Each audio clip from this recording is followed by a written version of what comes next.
S'il avait détaillé la chronologie des événements, fulminé contre la haine qui dresse les peuples les uns contre les autres, et qu'en me racontant la vie de ces deux familles, il avait cherché à expliquer, à argumenter, à chiffrer le nombre de victimes, je n'aurais sans doute jamais éprouvé cette sensation d'intense proximité avec ceux qui répondaient à mon regard, perdu dans le temps de ces vieilles photos.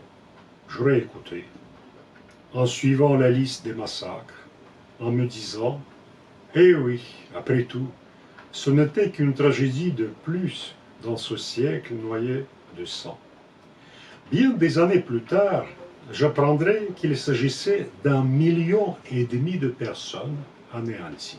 Et même ce décompte funèbre, si Vardan l'avait évoqué dans son récit, se serait égaré au milieu d'autres bilans d'extermination. Presque 40 millions dus aux tueries révolutionnaires et puis staliniennes en Russie, des millions, anonymes ou non, annihilés dans les camps nazis. À force de compter en millions, toute capacité à s'émouvoir s'émousse. Le désir le plus sincère de compatir faiblit. Et l'étude de la situation historique se dirige, qu'on le veuille ou non, vers l'analyse, l'arbitrage des faits, vers l'illustration raisonnée qui dérape dangereusement sur la frontière de la justification. Je me souvenais comment, du temps de mon enfance, certains adultes, restés admiratifs de Staline, expliquaient l'époque des répressions. Ils finissaient souvent par excuser l'horreur des massacres, soi-disant nécessaires aux bienfaits futurs qu'apporteraient les révolutions et les guerres civiles. Quand on abat une forêt, les éclats de bois volent. Oui, ces copeaux humains, ces vies sacrifiées sous la hache des faiseurs de l'histoire. Aucune de ces controverses de comptabilité morbide n'embrouilla les paroles de Vardan. Son récit, très simple, garda du début à la fin son impitoyable transparence. Deux familles assez semblables, vu la tranquillité et l'aisance de leur quotidien, leur loyauté sans reproche à l'égard de cet empire ottoman dont elles se considéraient, comme sujets fidèles et respectueux. Au fond, cette question ne se posait même pas. La terre où vivaient ces familles arméniennes appartenait à leurs ancêtres depuis des temps immémoriaux, et c'était plutôt la présence des Ottomans qui aurait pu être jugée bien plus récente et clairement accaparatrice. Mais dans leur milieu, les hommes n'en parlaient pas trop, soucieux de ne pas faire de vagues et d'exceller plutôt dans leur métier.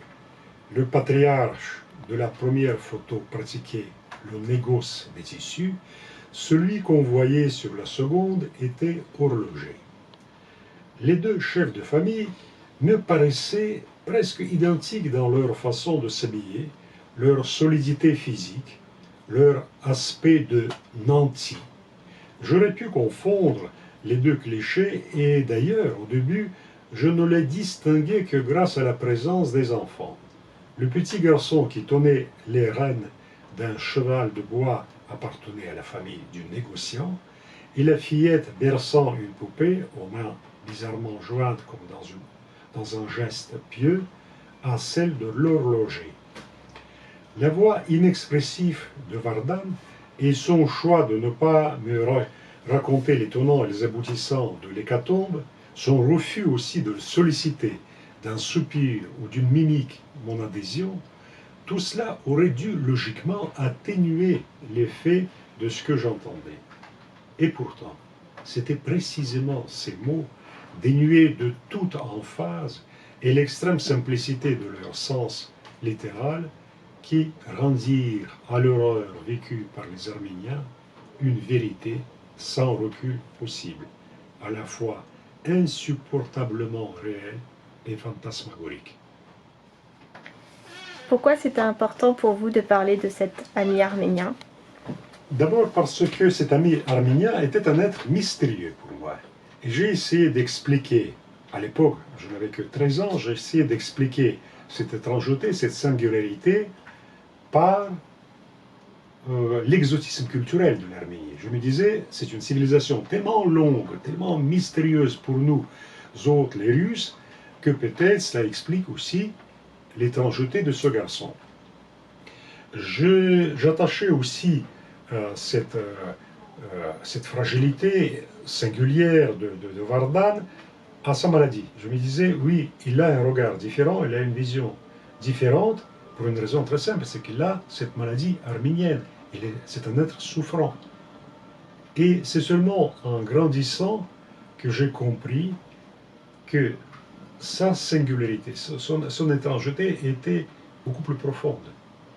Parce que son regard refusait le monde dans lequel nous vivions. Le monde fait de beaucoup de haine, de rivalité stupide, du désir d'écraser autrui. Et ce garçon arménien se situait ailleurs. Il nous proposait une vision poétique, magnifique du monde dans lequel nous vivions. Et quel message vous souhaitiez adresser à la communauté arménienne à travers ce livre? Mais je pense que le message serait très amical. Après toutes ces blessures, à mon avis, il faut avoir une prise de conscience nationale, et se demander ce qui ne marche pas aujourd'hui, au plan politique bien sûr, au plan géopolitique, au plan idéologique, au plan humain et surtout au plan culturel. Pourquoi cette immense civilisation, qui est la civilisation arménienne, est si peu perçue aujourd'hui dans le monde? Qu'est-ce qui gêne? Pourquoi nous, les jeunes soviétiques, nous pouvions lire, je ne sais pas, Khachator Abovian entre autres, oui, Nakhapet Kouchak et les autres, Sayat Nova, un grand poète arménien, et pourquoi aujourd'hui on en parle si peu? Donc, faire cette prise de conscience et peu à peu arriver à la compréhension de ce qu'il faut faire. Un monument peut être déboulonné, n'est-ce pas?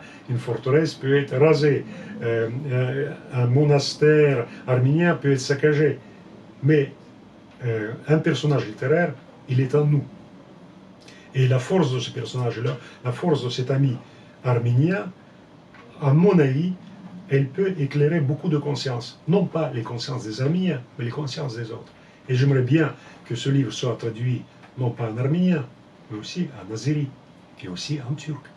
Et peut-être quelque chose se révélerait dans ce cas-là, dans l'âme de ces peuples-là, et peut-être ces peuples-là pourraient se dire, tiens, mais on ne connaissait pas ce pays, on ne connaissait pas le peuple arménien.